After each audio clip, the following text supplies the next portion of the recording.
జగన్పై దాడి విషయంలో ఆంధ్రప్రదేశ్లో స్పందనలు చూస్తే భారతీయ జనతా పార్టీ నుండి స్పందన వచ్చినట్టేం లేదు. తెలుగుదేశం పార్టీ మాత్రం అది కోడికత్తి డ్రామా తరహాలోనే అని చెప్పింది. షర్మిలేమో అది ప్రమాదవశాత్తు జరిగి ఉంటుంది, ఒకవేళ అది నిజంగా జరిగి ఉంటే దాడిని తీవ్రంగా ఖండిస్తున్నాం అని చెప్పింది.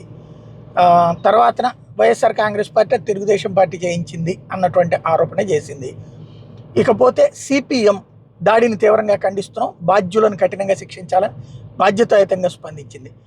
ఇక ప్రధానమంత్రి నరేంద్ర మోడీ ఒకవైపున దాన్ని ఖండిస్తున్నామని చెప్పి ప్రకటించారు.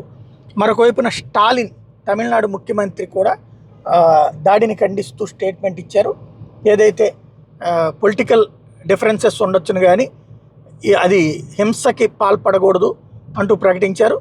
తద్వారా ముఖ్యమంత్రి జగన్మోహన్ రెడ్డి మీద జరిగినటువంటి దాడికి బాధ్యులైనటువంటి వాళ్ళ మీద చర్యలు తీసుకోవాలంటూ ఆయన కోరుకొచ్చారు. లేకపోతే మరొక వైపున కేటీఆర్ ఏపీ సీఎం జగన్పై దాడి ఘటన మీద కేటీఆర్ స్పందించారు. మీరు సురక్షితంగా ఉన్నందుకు సంతోషం, జాగ్రత్త జగనన్న, దాడిని తీవ్రంగా ఖండిస్తున్న, ప్రజాస్వామ్యంలో హింసకు తావులేదు, దీని మీద ఎలక్షన్ కమిషన్ కఠిన చర్యలు తీసుకోవాలని కోరుతున్నా అంటూ ట్వీట్ చేశారు.